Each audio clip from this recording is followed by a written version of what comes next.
Hi and welcome to the Geek Legion of Doom. This is a TV review and I'll be having a look at Godzilla, the animated series. Now just to be clear, there's actually two animated series. So I'm talking about the 1978 to 1980 series, not the series that was actually based on the American remake of Godzilla. This one was actually a joint production between Hanna-Barbera and I think Toho, and it ran for 2 seasons of 13 episodes, of 26 episodes in total, and really it was a different kind of take on Godzilla, where this one he's purely heroic in this series. It follows a bunch of 4 human characters who are unfortunately very, very generic and don't have any real characterizations at all. And they're traveling around on this ship called the Calico, I think it's called. And whenever they get in trouble, basically, they can either press this button or they'll get Godzooky, who I'll come on to in a minute, to basically call Godzilla, and he'll kind of help them out on whatever tight spot they're in, normally involving some other kind of giant monster that happens to sort of be there for the week or whatever you. So Godzooky, so this was the kind of the cute relative of Godzilla that actually hangs around the human cast, and he's kind of essentially the comic relief, and he's considerably smaller, and he's really sort of friends with the child that happens to sort of be on board this ship, and he ultimately ends up sort of getting in various misadventures. It's kind of one of these characters which it's got this reputation of being kind of loathed and loved at the sort of same time.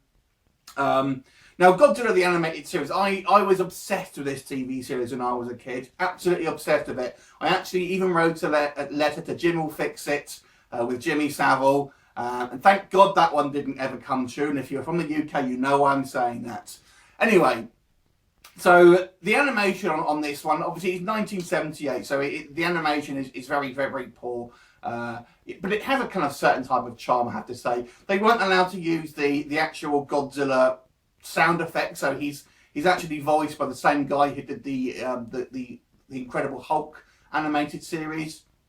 And then it's very incoherent in regards to what actually Godzilla is doing half the time. He changes size dramatically throughout the actual series. In one scene, you'll see him pick up the actual ship with one hand, and then another scene, even in the same episode, you'll see with the human characters just stood in his palm and things like that. There was always some kind of or not always, but there was a lot of the time there was kind of this sort of message on the end of these sort of TV series, cartoons, normally about sort of some kind of, you shouldn't do this, you shouldn't play with radioactive chemicals, kids, or you'll turn into a giant monster. Stuff like that. It does have a very good theme tune, I have to say. It's quite a catchy theme tune. But really, there's not a lot else to sort of really recommend this kind of series, unless you're just a Godzilla completionist. Ultimately, it's kind of fun, and there's some interesting designs on these kind of other monsters. Some of them are quite good, some of them are just a little bit cheesy and stupid, I have to say. But ultimately, it's really a bit of an oddity and doesn't form kind of any part of sort of Godzilla canon, really. So ultimately, this series is kind of really stands on its own. It's a bit of fun if you're kind of a bit of a retro cartoon fan, but it's really not all that worth watching especially if you kind of get the whole lot in a row, because it really just kind of repeats itself very, very much. Apparently, the reason why Godzilla is helping this sort of boat ultimately is because at some point, apparently that they helped Godzooky and saved his life, and now that's why he's kind of following around them, and apparently Godzilla feels in their debt. So this is why apparently that he's helping these these humans. I'm not sure how he gets this button thing that sort of summons him, but there you go. The actual first episode doesn't actually have an origin. You're going to pretty much start as this Firebird story, so there's no real through narrative here. It's very episodic, and every episode is a self-contained story.